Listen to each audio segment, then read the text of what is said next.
Hello there and welcome to Congratulations, You're a Dick, episode 6.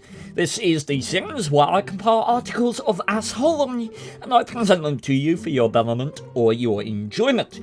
Today we have William Shakespeare's lost play, Wallst's star obsession, apologetic team killers, and dicks. So sit back, hit the like and subscribe buttons, and let's get started.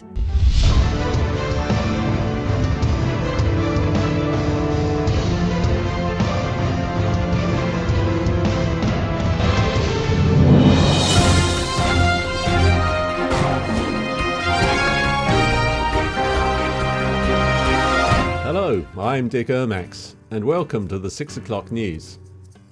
Two light tanks are currently competing in an unorthodox contest to see who could reach the highest words per minute on a computer. One of them typed 64, the other typed 62. Hello, and welcome to a dramatized audiobook of William Shakespeare's lost play. Working title, The One and the 43. Audible.com has nothing to do with this. Don't sue them.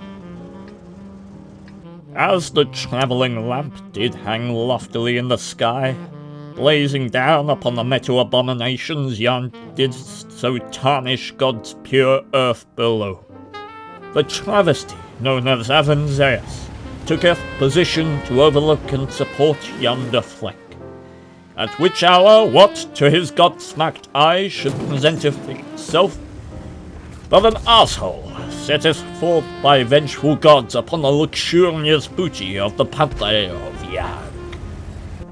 Somewhere within the heap of twisted metal did lie firm mongrels, and the heart to not just standeth by and gaze, but objecteth with conviction and vigour. And with a swingeth of his caliver and a roar from the deep machinery within his soul, that gent did throw his opponent down into the sand. But the 43 hadst murder on his mind. Too long that gent had stayed his hand. Too long that gent had waited. Nay more, for as 101 entreated, a victory wonneth and a tale to weaveth, that gent was pursued with ravenous hunger. As the first stone is thrown, finding purchase in the dirt, it was a warning, no, a gauge, for I, the T-43, will regain his honour. Nay, sir, could taketh his heart from that gent. The next rocketh, bounces, a dent, just as the dent 101 had stricken upon the soul of the 43, his soul afflicted with the anger of 1,000 burning angels, yearned would weep at the crimes 43 did so hold so close to his heart. Yet another bounceth, for thy time cometh, 101. Alas, it has not arrived just yet. And none quake in fear at the majesty of a sir so filled with conviction. Yond that gent shall misseth his foe like a punk wench. For would it best be most wondrous if it be true that the main character hitteth one fecking shell? Her family nameth and been smitten by the actions of this one sir, and this shall not stand a day, nay more, for the timeth is lacking hardship. For in the hills is where God ordained the first bloweth to strike upon the 40mm of foe Gardiff, which did fail and waste away. It was torn asunder, exposing the weaknesses of the opponent's beating internal nodules. Anon, the timeth rhymes, thee shall not escape, 101, for there be a powerful energy sparking hither, that such only violence could ground. For the thing is disgust timely hath reached the limit, and that gent didst depart from allegiances to either team, so as to most wondrously dispatch his foe, and that gent looses yet another power, and doth damage the enemy's structure, and then gets banned like the whiny entitled plat that gent is.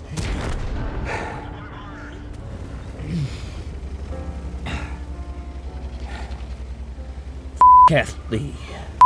Alrighty, so here we are again, lingering on the precipice. The ratio that divides so starkly the series from humorously depressing to just simply depressing. This, unfortunately, is the latter. This is Highway, a map that was redesigned because no one used the middle of it.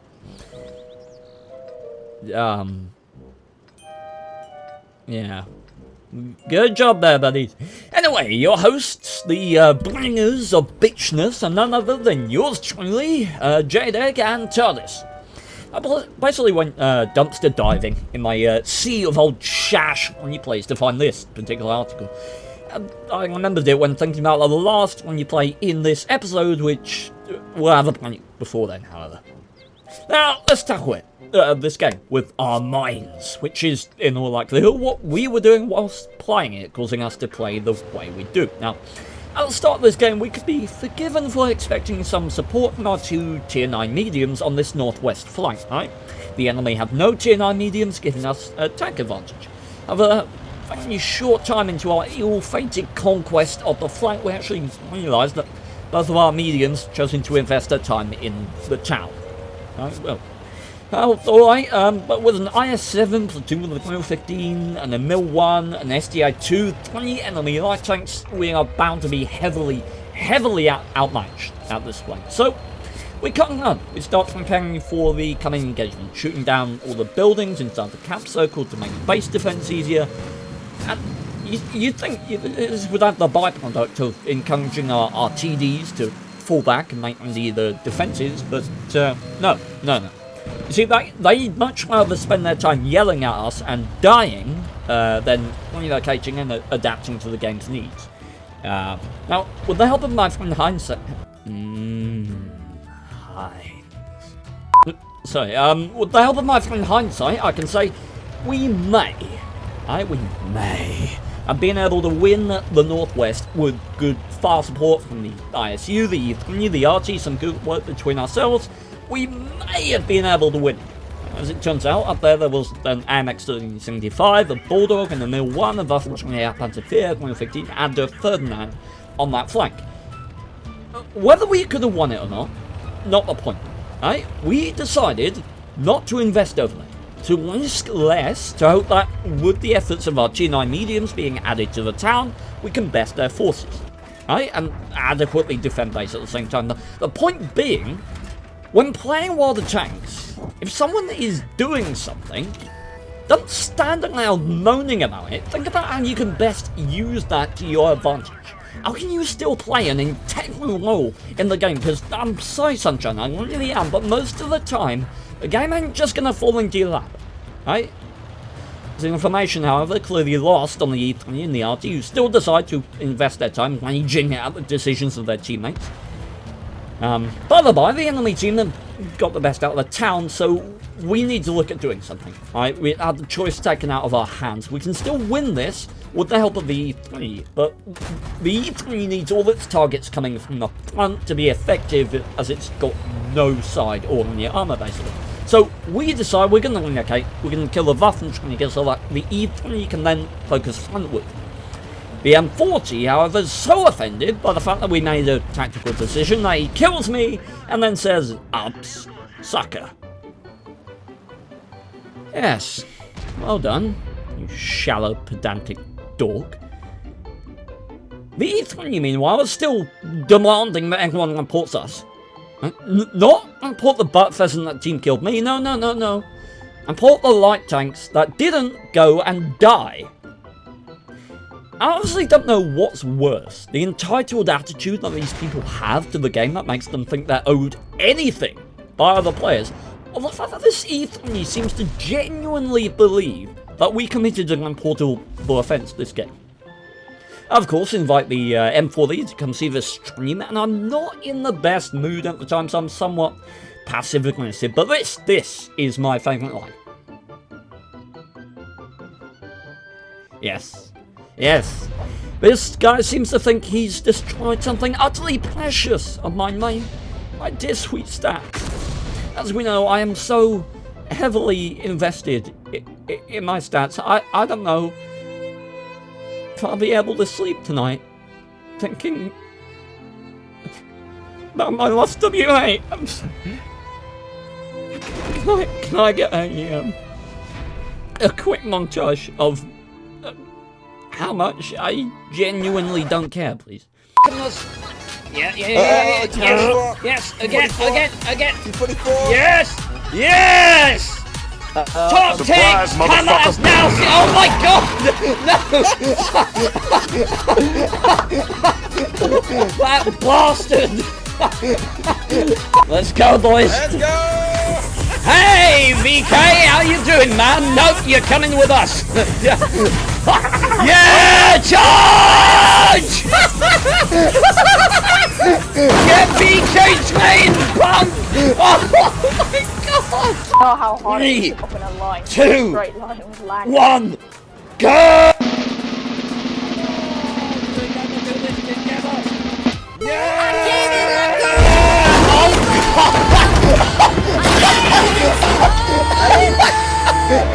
Nailed it!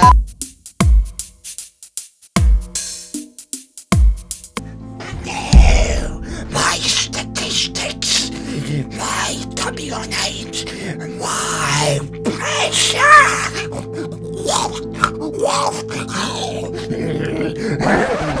Hey, bugger me!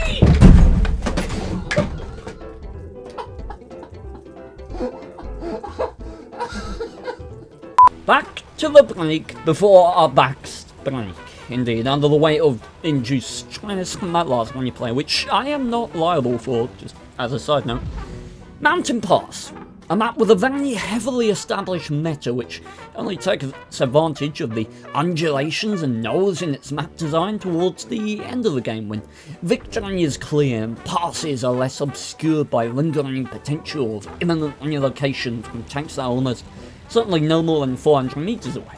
That's the start of the game, where passes and ravines are closed off and you can enter into a fray of corner fighting heavies or poking mediums. That's what some lowly peasant would do. Meet RT Destroy JJ. He's got a different perspective on this map, or he will. He's about to do something utterly disgraceful. Something I completely denounce, and I don't recommend that anyone does at any point for any reason. Unless you want to, in which case it's fine. Now, what we have here is a failure to communicate. As in, Wargaming did not communicate good map design to the general public. As ends up, we, the members of the SPN Fuck That Shit Squad, are like without choice. We will go out there to the war, into the cold, battle-reason wilderness, and we will hunt, and we will find areas of the map that have not been used before, and include them as such in the domination of the enemy. For it is only fair and fitting as such that we should make full use of the spaces given to us as we defend them to the last man. Thank you very much. In any case, RT's making full use of his highly advantageous position, taking occasional numbing bites out of the rears of enemy tanks, when suddenly, of course, he gets splattered all over the map like a very unfortunate orange. But, hark! Is that regret I see approaching from the horizon? You mean, this man didn't object to his position? His stats? His camo pattern colour? You mean he didn't kill him just to prove he had a bigger penis? Then what mysterious entity could have provoked such an action? Just out of interest here, write in the comments right now, pause the video, write in the comments what you think the reason the AC gives is going to be, because there is one. I want to see if anyone gets it. I highly doubt it myself. You done? Okay, let's see. So, as it turns out, the AC is colorblind, and he took the filter off just to see what it was like. I mean, if you know that you're colorblind, why would it is rare, even in this current climate where the media's brazen, unquenchable thirst for the shocking and the immoral seems to so perfectly pollute the opinion of the everyday. It is there. Even in a world with feminist agendas around every corner, Batman vs Superman on DVD, for me to find myself so comprehensively offended by something.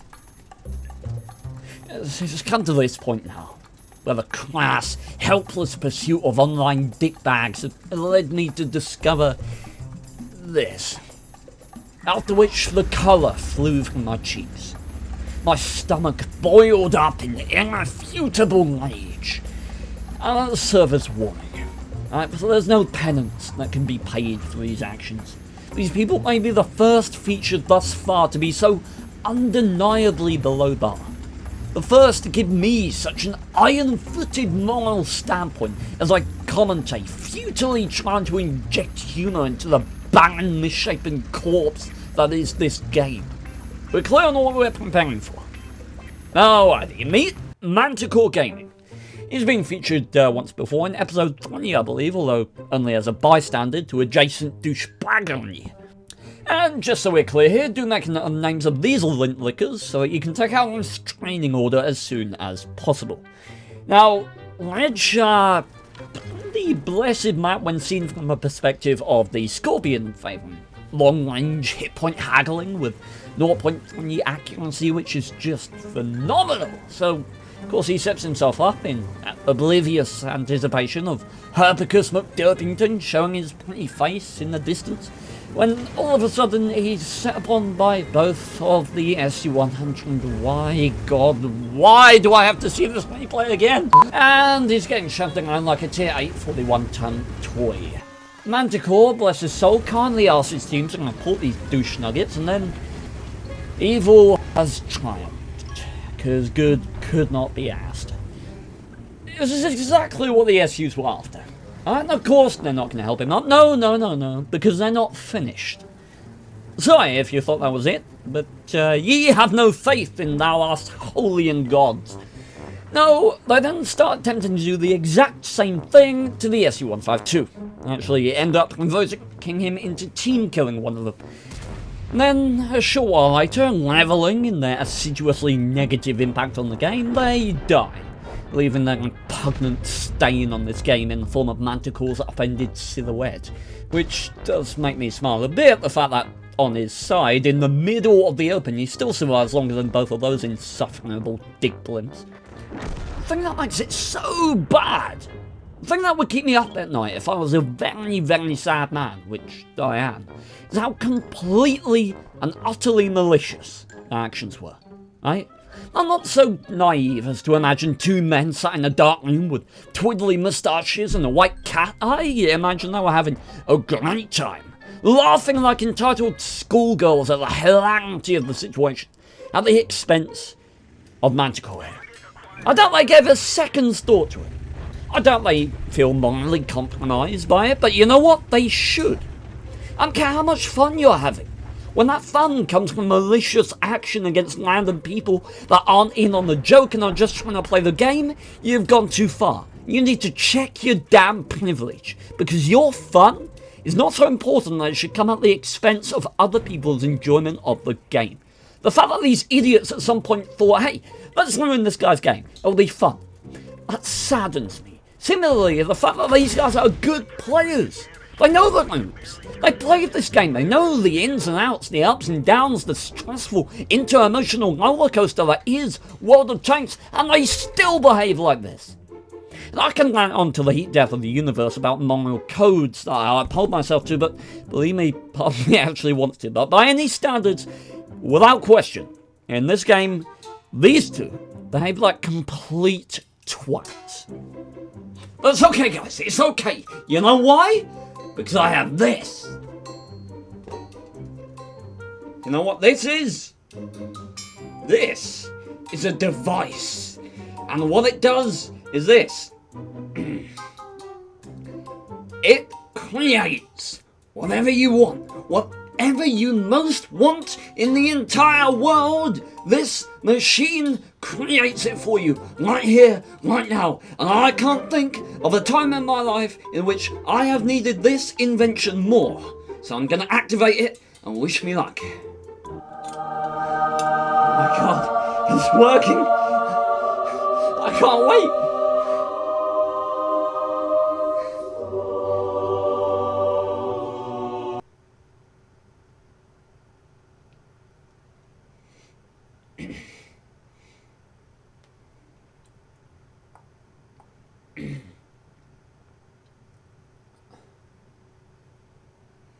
Okay, gentlemen, so that's it for episode number 6. I hope you enjoyed it. I hope you enjoyed me falling backwards off my chair. I hope you enjoyed the new microphone placement. Do leave your comments, your thoughts, your opinions, your whatever down in the comments. I'd love to hear from you, and send any replays you have of douchebags and water tanks to replays.wallst at yahoo.co.uk. And remember, I don't like limiting myself, so if you've got an example of someone being a dick outside the water tanks or in any other game that you can get to me in a format that I can understand, send it to me, and I will do my best to include it. Thank you very much, and have a lovely day.